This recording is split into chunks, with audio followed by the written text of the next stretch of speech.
Peace. What's going on, y'all? What's going on, y'all? Peace to everybody who's watching live. Peace to everybody who can watch this in the future. How y'all doing? I hope all is well. I hope your day is magnificent. I hope you're feeling blessed. You way up and you feel blessed. I feel blessed right now. Been through a rough year. Been through some ups and downs. Been through some trials and tribulations. But you know what? Every day I wake up, I feel magnificently blessed, and I give thanks. I give all praises due. And I make sure that I acknowledge the fact that I'm here. I'm here and I'm alive. It's very easy for me not to be here. It's very easy for this situation to turn into a tragedy, but I'm here. I'm blessed. I feel magnificently, beautifully, wonderfully blessed, and I'm glad to be here. And I hope y'all feel the same way. Today we're gonna continue with a series that I'm doing. It's not an official series. I haven't named it anything, but what I'm doing is the last couple videos I've done have been about individuals who have shaped our modern day culture and our cultural morals. Last video I did was about a sexual psychopath and a pervert deviant pedophile by the name of Alfred Kinsey, who many in our culture praise as some kind of a savior who saved America and unlocked the doors of sexual expression and made it so that we could all be more free. But in actuality, all he did was try to promote pedophilia and sexual deviancy because he himself was a sexual deviant.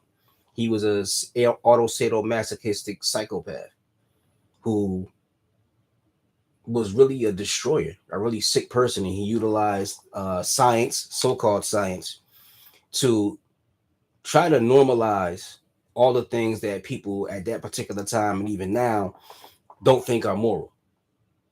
He tried to normalize pedophilia. He tried to normalize bestiality. He even tried to normalize abuse of women and rape. He tried to normalize incest. He tried to normalize adult-child sexual contact. And as sick and bizarre as you think that is, when you take it and just break it down and express it directly like that, that sounds very, very sick. But because people don't express it that way and they try to hide it behind quasi-scientific information and supposed scientific experimentation, they hide it behind that, and he seems like, in their mind and in their eyes, he seems like a savior. He seems like Neo, like he's unlocking the matrix and setting people free. And when you have an individual who had as much cultural quan as this guy, there's going to be individuals who see that and want to imitate that. If you got an individual like him who's sick and a psychopath, he manages to manipulate his way to the top. He wrote 2 national best-selling books. He was the head of a science department. He was praised by some of the wealthiest and richest individuals in the country. He was discussed on television. He was named in pop TV shows. I think there was even a song where they mentioned his name by Cole Porter, the writer, the singer-songwriter Cole Porter had a line where they mentioned his name, Dr. Kinsey.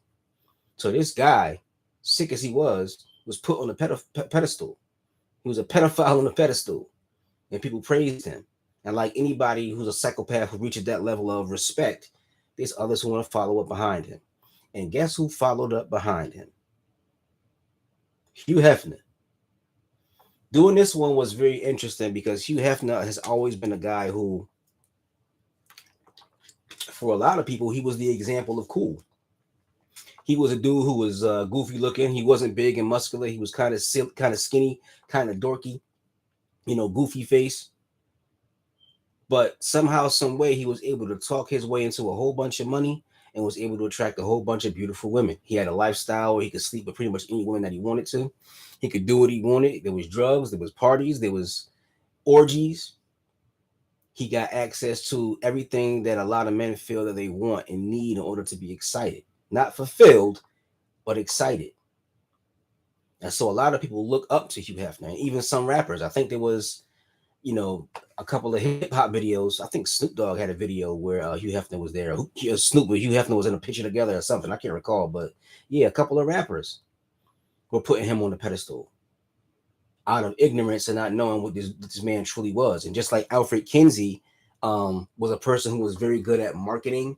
And so even though he was a sick person, he was able to market himself and control his image enough where people put him on the pedestal. Hugh Hefner was the same way. Hugh Hefner was a person with a very carefully curated image that he utilized to conceal his true depravity. He was a depraved, sick individual. let's go into it a little bit. Hugh Hefner was a guy who founded the Playboy magazine. The Playboy magazine was a magazine where basically they displayed naked women. It was pretty much the first of its kind to be such a big national success. He put out the first issue of Playboy after he got some investments from friends and from family, even his mom. Even his mom donated like $1,000 or to invest like $1,000 into his magazine. The first issue of the magazine, he put it out and it was an instant hit. He ended up making a bunch of money, and from there, it was like a skyrocket, a meteoric rise, as they call it. And he began to make a lot of money, had a lot of success. And it got to the point he became so successful that a lot of women began to seek him out and wanted to have their pictures taken and wanted to be in Playboy magazine. What inspired him to want to put out a magazine like that? Because this guy, when you look at his life story, he was a regular guy. He had a wife, he had kids, he had a normal family. But there was a moment in his life. You know how in spiritual stories, there's a moment where an individual encounters their master teacher. There's a moment where the disciples meet Jesus Christ. There's a moment where Saul of Tarsus meets the resurrected Christ walking down the road, right? Well, in this particular instance, this is Hugh Hefner, who's a pervert, and he reads a book called The Sexual Behavior of the Human Male by Alfred Kinsey. And Alfred Kinsey, in a sense, was his Christ. And Hugh Hefner was his Saul of Tarsus. So Hugh Hefner, upon reading this book that talked about adultery, it talked about pedophilia, it talked about the abuse of women, it talked about bestiality. When Hugh Hefner read this book, instead of him being repulsed by it, he read this book and he said, I'm going to become this man's pamphleteer, meaning I'm going to take this guy's work and I'm going to basically just disseminate it everywhere. I'm going to make sure that everybody is introduced to his ideas and everybody gets a chance to learn who Alfred Kinsey is and give this man credit for his greatness. So Hugh Hefner not only built his magazine around the ideas of Kinsey, but he built his life around the ideas of Kinsey, right? He built his life around the ideas of Kinsey. And with the success of Playboy, he got access to everything he wanted. Now, it's very important to remember that Hugh Hefner was a dude who read the work of Kinsey. Kinsey believed in bestiality. He said that we reject the idea of bestiality, but we shouldn't because it's only an issue of cultural conditioning and we shouldn't knock it till we try it. Essentially, that's what he was saying. Now, there was a situation in which Hugh Hefner was accused of being an advocate of bestiality. There was a woman named Linda Lovelace. Linda Lovelace was a woman who was forced into pornography by her abusive husband. Her husband used to beat her and abuse her, forced her to get into pornography. Hugh Hefner ended up coming across Linda Lovelace, and he was so fixated on bestiality that he kept trying to get Linda Lovelace to have sex with a dog so that he could watch. He also experimented with bisexuality. Now, Alfred Kinsey, as I mentioned in the YouTube video that I put up, is called Professor Zeitgeist. Professor Zeitgeist, in that video, I talk about how Kinsey was the first person to introduce the idea that there is no person or very few people who are 100% heterosexual or people who are 100% homosexual.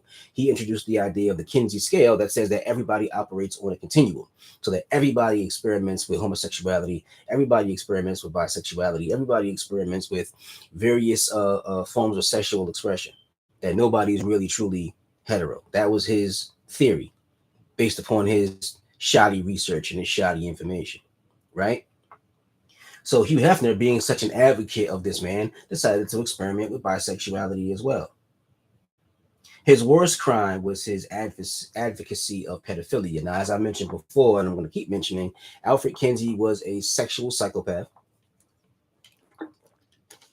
who believed that pedophilia not only is completely natural, he said that it does not harm children, but he says that children actually benefit from it. Hugh Hefner was a guy who was very comfortable with the idea of pedophilia, sleeping with underage kids. Now, and there's a book called Sexual Sabotage by Judith Reisman. And in that book, she states that there were cartoons in issues of Playboy. So, and I saw a lecture that she did. If you look up Judith Reisman, she did a lecture a while ago talking about her experiences, basically trying to bring criminal charges to Hugh Hefner into Playboy magazine. Now, in the old issues of Playboy, they used to have like little cartoon drawings.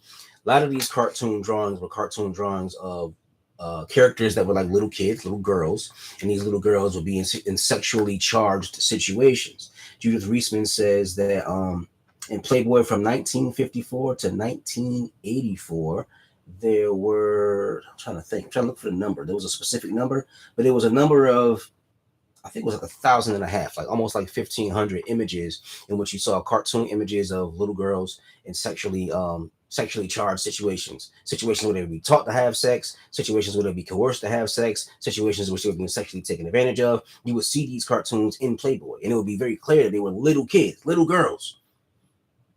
And Judith Reisman, she showed one in a lecture where she was talking about how there was a cartoon where there was like a little girl and some old man who was her granddad, and the little girl was up through the window watching somebody engaged in sexual activity, and the old man says, "Well, I'll show you how to do it." It's disgusting. It's disgusting. That's why I can't understand why people think that these guys are so cool. They think these guys are gods of the new age. These dudes are the devil. These dudes is the devil. I'm telling you, when somebody come to you and they have these powers over your mind where they can convince you that they cool and they advocate pedophilia and abuse of children, but they have the ability to twist your mind so much and throw so many philosophical barbs at you that you end up ensnared in Indra's net and put these dudes on a pedestal and worship them as gods. They false gods. These dudes is demons. Hugh Hefner is a demon. And there used to be columns in Hugh Hefner's Playboy magazine, columns that were advocating for and supporting a group called NAMBLA, NAMBLA, the North American Man Boy Love Association. This is an organization that once again is trying to normalize pedophilia. So this is not just a movement amongst individuals. This is actually an organized effort. There's some individuals who said, you know what, let's put our money and our resources together to try to normalize this. Keep in mind, at one point in time in America, a lot of the things that are laws now, some of these laws did not exist originally. They came up with certain laws as the system went along. So at one point in time, they were trying to take advantage of the fact that there was no direct hardcore laws about pedophilia. They were trying to take advantage of the fact that at that point in time, they could be open about it. If you look at old protest pictures, people who were supporters of Playboy during times when there were controversy, you will see individuals walking around and they be having the placards on their bodies that say, I'm with NAMBLA. I stand with NAMBLA. Old men, freaked out, weird looking dudes, saying that they stand with these individuals, and it's out in the open and it's public. And you'll probably still see that nowadays when you go to these gay rights parades and pride parades. You still see a lot of that going on to this day. But these individuals are so clever with their demonic mentality, they actually convinced you that you're wrong for pointing to it and saying that it's immoral. If you say that it's immoral, they say you're judging them. You're shaming them. You're homophobic. They clever. They put it in your mind that if you stand up for children, trying to protect children, that there's something wrong with you. How do we get here? Simple. It started with Kinsey. Kinsey is the guy who was doing experiments and molesting children and lying and saying that children are orgasmic. Even infants are orgasmic. That means that as soon as a baby's born, they can have an orgasm. Why do you think he was trying to promote that? Well, it's simple, because he wanted to take advantage of children. How do you think it is somebody can pop up and say, yo, my 2-year-old is trans? How can they do that? That 2-year-old can't talk. That 2-year-old can't understand these concepts. That 2-year-old doesn't have the vocabulary or the knowledge of these concepts. It's not the 2-year-old that's trans. It's the adult with the agenda. How did we get here? Or somebody would even propose something like that? Well, it's simple. It started with Kinsey.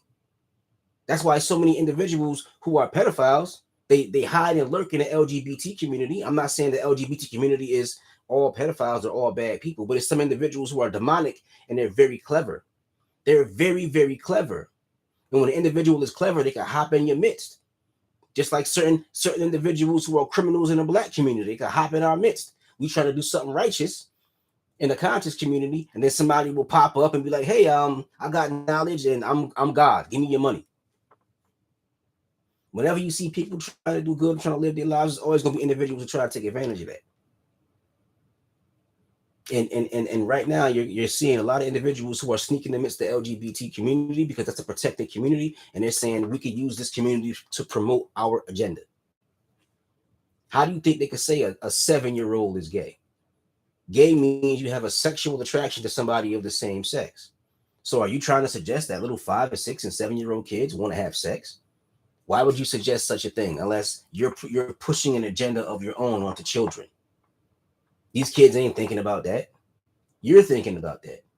But because these children can't defend themselves, you can use them as a proxy for your perversion.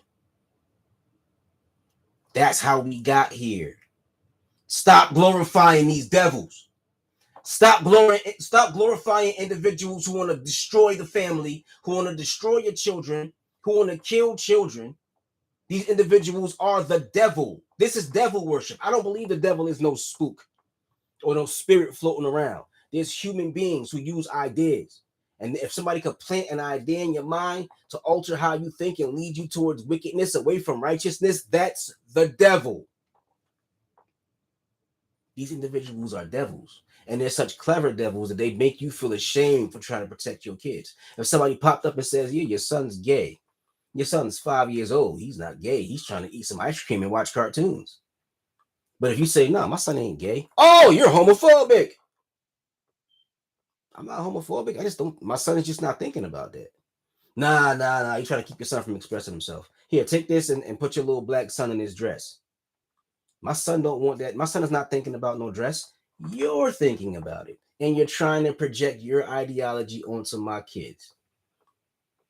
You can't have a country where you say that people are free, where another individual has the power to exert their will over somebody else.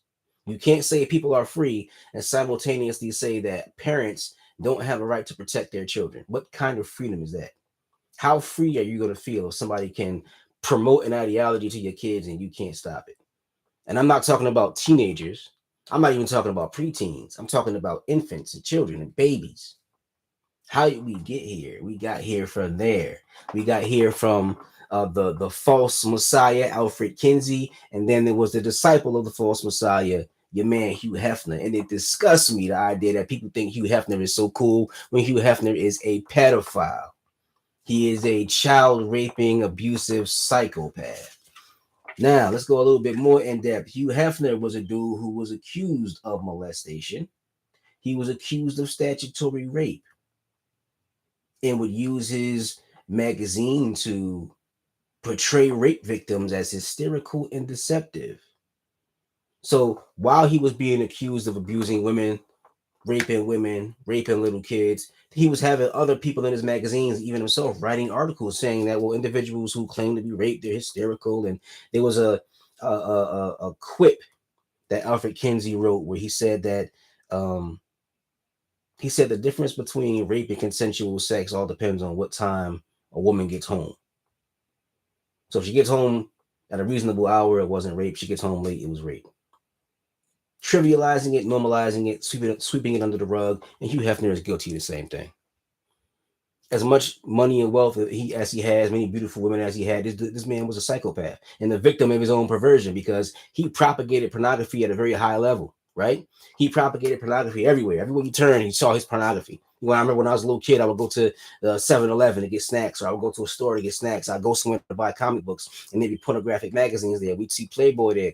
And with him, the thing with him is he became so addicted to pornography, he couldn't even sexually function. It got to the point where he became the victim of his own sickness. And then it got to the point he'd be with beautiful women. They'd do whatever he want. And he wouldn't be able to finish the job. He would have to watch pornography in order to finish the job. He would have what they refer to as porn-induced erectile dysfunction. He couldn't get it up. He needed porn to get it up. He became sick. He became the victim of his own sickness. And not only was he accused of molesting children, he was accused of rape. He was accused of bestiality and abuse of animals. He was accused of violent and forced anal sex. This is a sick dude. And the thing about it is he got away with it because he was an expert at utilizing his image. People learn how to use their image. The image is the false idol.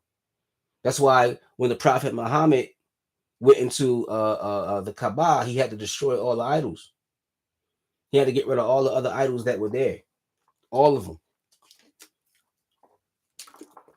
That idol is that image. And once you fall in love with the image, you're going to ignore the reality. Hugh Hefner built the perfect image of himself. He was always very, very calm. He spoke eloquently. He had beautiful women all around him. He was very successful. He had money. He gave the charities. He very carefully manufactured this image. Psychopaths do that. A normal human being is going to make a mistake. They're going to make a faux pas. They're going to say something they regret. Psychopaths very rarely do that. Because the thing with psychopaths is they understand the importance of having the right image in order to maintain the deception. So Hugh Hefner's image was almost perfectly curated. He was an expert at convincing people that he was just this cool old dude trying to live his life and be free. And if you're a married man, right, and you're not getting none, you're in a sexless marriage, and you depend upon pornography just for sexual release because your wife is uninterested in you now, you're going to see Hugh Hefner as a man who is almost like perfect. You're gonna see him as perfect because he's living a life you wish you could live. You got a wife at home who's not giving you none. He got 7 wives who will sleep with him at the drop of a dime. All he gotta do is snap his fingers and they come running. So for a lot of men, he seemed cool. For a lot of American men with 9 to 5 jobs, with 9 to 5 women, your wife is reasonably attractive, or she's plain Jane, but she's a good person. You got a 9 to 5 job, you struggling, you're behind on 1 or 2 of your bills. And then you look at Hugh Hefner. This dude, he looks like he never works. That's the image that he wanted to portray, that his life was always playful. So when you're a person who works really hard and you can't get ahead and your wife is playing, you're not having no sex, even your plain wife is rejecting you, it'll drive you insane.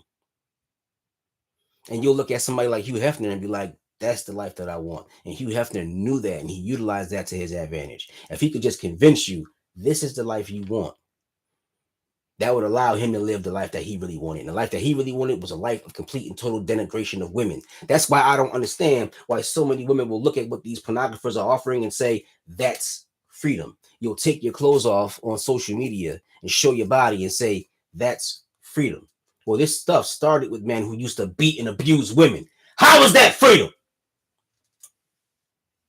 This stuff started with individuals who had so little respect for women that they could rape a woman and get away with it and feel no guilt. How is that freedom? You're imitating what they decided for you to imitate. You're following the image they created of the woman that's being sexually open, sexually permissive, sexually available to every man. And if she's not, she's meaningless. That's how he treated women. If women didn't want to show off their bodies and show off their breasts, they were meaningless. And you get your sense of meaning from your sexual expression. Your sexual expression is something that he helped to make the blueprint for. You following his blueprint, you following his ideology, you following the ideology of perverts and sexual deviants.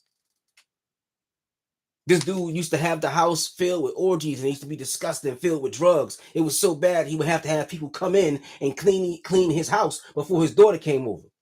He didn't want his daughter to be around this filthy nonsense. It was so disgusting. People would have to come in and clean. Top to bottom. Get that cocaine off that pool table. Get these condoms off the floor. Clean the pool. Get these panties off that ceiling fan.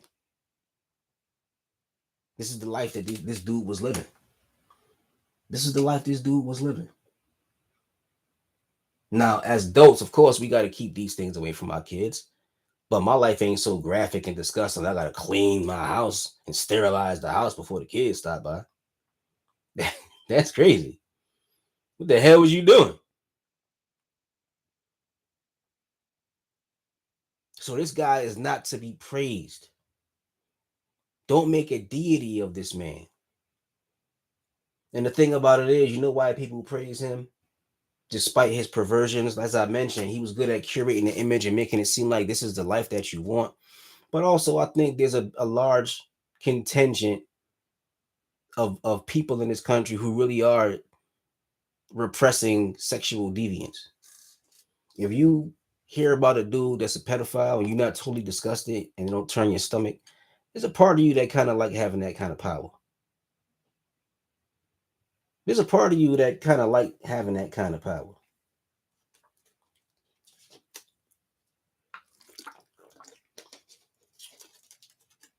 You hear a story about a dude having sex with a dog, and you don't want to totally dispose of that guy's public image.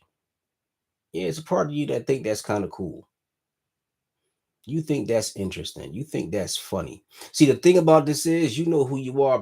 You know who you truly are on the inside based upon who you are in a relationship with, based upon who you worship, based upon who you want to be like, based upon the results in your life. So if you want to be like somebody like that, there's a part of you deep down inside that's kind of like him. And that's the real reason why he became the god of this age. He's one of the gods of this age. He became the god or one of the gods of this age because his deviance is something that a lot of people want to follow.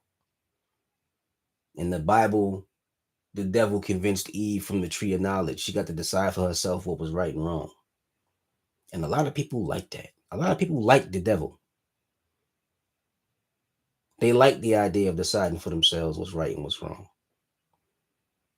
Unfortunately, in a lot of instances, without proper spiritual training and without learning how to control your desires and think in a balanced and logical way, right and wrong is it don't mean nothing to you. You'll be surprised at how fast people will throw these concepts away when it comes to immediate gratification. That's really what people's barometer for what's right and what's wrong. Their metric for what's right and what's wrong is pleasure. That's the age that we live in now. That your idea of what's right and what's wrong just comes down to what's pleasurable to you. If something is pleasurable to you, then it must be right. If it's not pleasurable, then it must be wrong. That's how people evaluate these things. They evaluate these things based upon whether or not something is sexually pleasant, whether the food is pleasant, whether the experience is pleasant. Has nothing to do with whether or not it's benefiting them. Has nothing to do about whether or not it builds a community. Has nothing to do about whether or not it's good for their children. If they can get an immediate high off of it, an immediate sense of gratification, if they can get that dopamine rush, if they can get that dopamine fix, then they're good with it.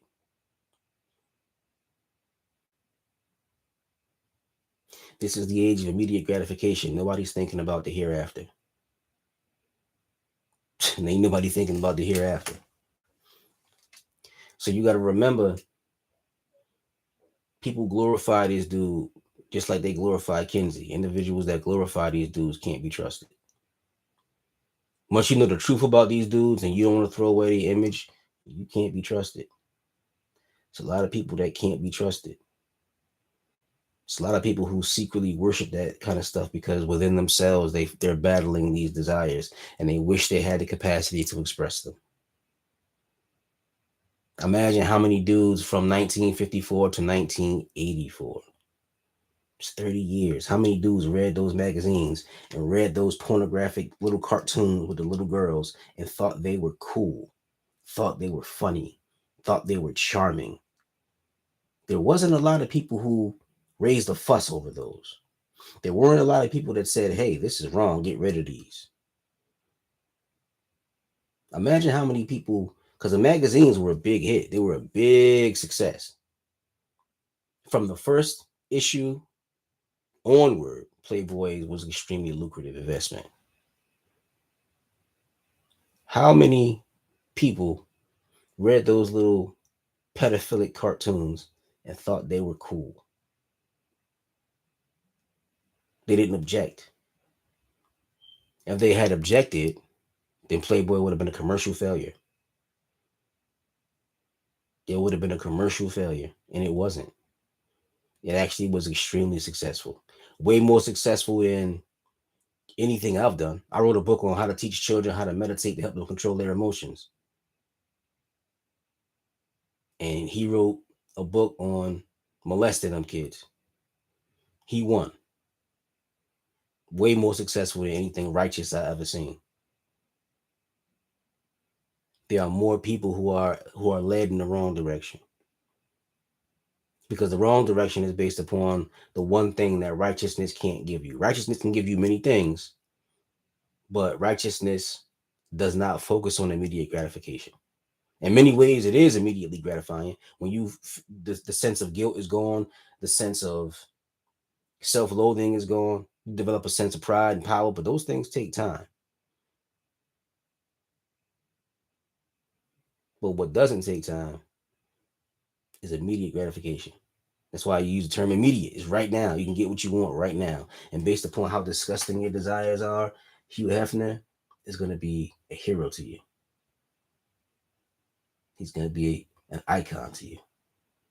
Remember, the individuals you look up to are a reflection of you. I want you to write a list of the 10 people you look up to. Make a list of the 10 people you look up to. And then ask yourself, what do these 10 people say about me? Says something about you. What does it say about you? What does it say? What are these lists of 10 idols of yours? What do they say about you?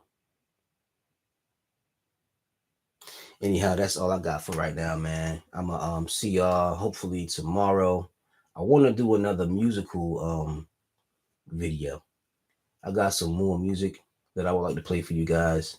Some of it isn't mixed down, so I'm not sure. But I want to do something with some music. Those music episodes, I like those a lot. I think I'm gonna do another one. But anyhow, peace and blessings to all of y'all. Remember, there's still hope. There's still hope. As long as we stay focused and as long as we stay on our job and put this information out here and speak up for the people, we gonna win. We're definitely gonna win. It's gonna be a long, hard fight because people like their lives. They like the way things are. As much as they complain about it, they like it because it's safe. When you got to leave Egypt and go out into the wilderness to build Israel, it's a terrifying proposition. But we could do it. The hereafter is now. Peace and blessings. I'll see y'all tomorrow.